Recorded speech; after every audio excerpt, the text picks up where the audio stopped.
Wel, diolch yn fawr, diolch yn fawr bawb I ymuno â ni heddiw. And it's fantastic to come here and to see this exhibition now fully up and running. Basically all the hard work has been done, and now I have the easy job of admiring all of that work and welcoming you and thanking those who have contributed.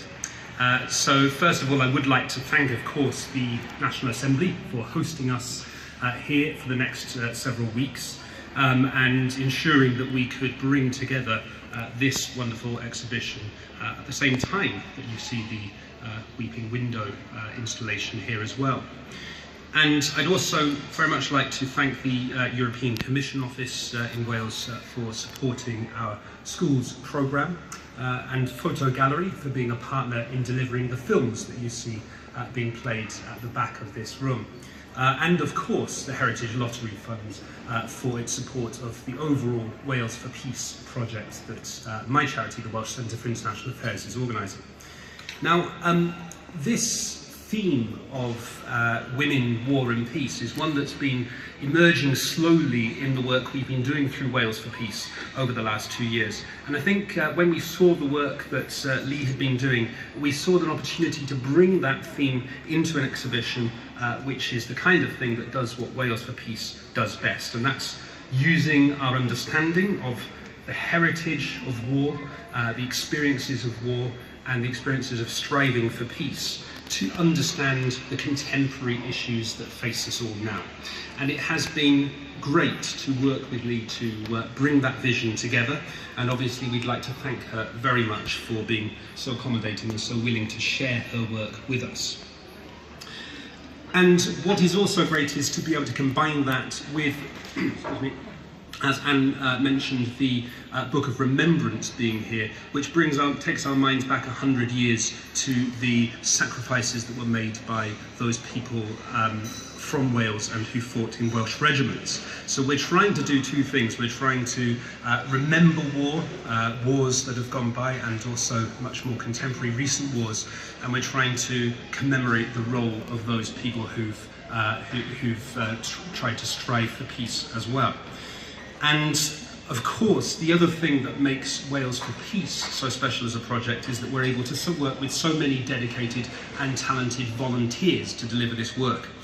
And for you to be aware, the research and the work around Lee's photography was brought together by volunteers, and we estimate around 50 individuals and partner organisations played a role in what you see here today. Now, the work doesn't finish here.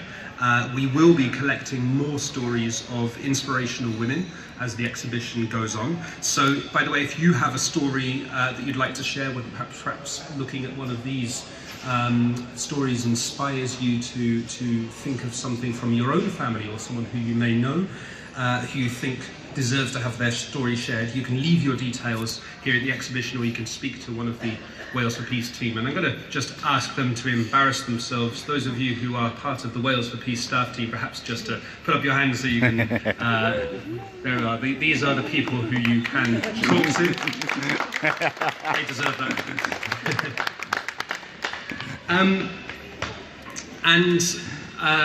You know, it is a reminder, this exhibition, that these themes of war are not just about remembrance. They are very contemporary, and there are wars going on today which women are playing a significant part in, whether it's fighting in those wars, whether it's they're being affected by those wars, pulling together community efforts to support those who are affected by them. So, as we move towards the end of this Wales for Peace project, towards the end of next year, and the centenary of the end of the First World War, we'll be bringing together all of the themes we've been working on: women, war and peace, international solidarity, remembering for peace, conscientious objectors, into a final story, and that will give us a real legacy of resources that will give people access to the peace heritage of Wales on the last century, and ultimately to try to answer the question that we posed 3 years ago when we conceived of this project, which is, in the last 100 years, how has Wales and how have Welsh people contributed to the search for peace? And I'd like to thank all of those of you in the room who've played a part in helping us to answer that question. And of course, a huge thanks to Lee Karen Stow, who is now going to say a few words. So thank you so much. Well, the story, it begins from the First World War, but it actually began more recently when Craig Owen, that's his fault, head of Wales for Peace, was early for his ferry across the Mersey.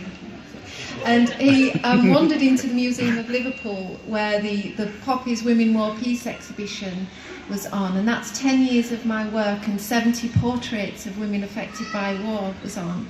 And he had a vision. He thought, I wonder if we could bring this story to Wales, and I wonder if Lee would be interested in coming to Wales and meeting some of the women affected by or involved in war. Well, how could I say no? So he rang me, and that's what happened. And then the incredible energy and passion and enthusiasm of Fionn, Jane, Fee, and the Wales for Peace team kicked in, and it really kicked in. And they've been working almost 4 years, and they've got another year left, and they'll probably get more years after this. And so that's what happened. And then they introduced me to Joan, to Hazar, to Margaret, to Annie, to Jill. Jill's not here. Teresa, Danuta, Christina, Gloria, Rosie, women with stories of war. And the reason I do this is because when I began as a photojournalist nearly 20 years ago, I read a saying, and it said, if it isn't documented, then in the eyes of the world it doesn't exist. These women do exist. And these stories might have been lost to history or to time if they hadn't been recorded.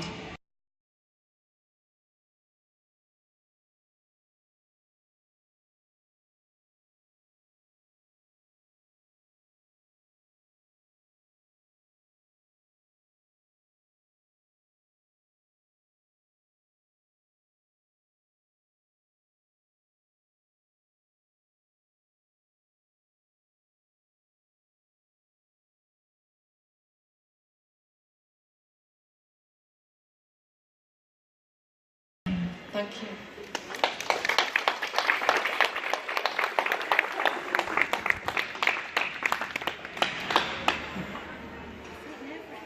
Well, ladies and gentlemen, that's the formal part of the exhibition, the launch over really, and it's just for me to say thank you so much for coming.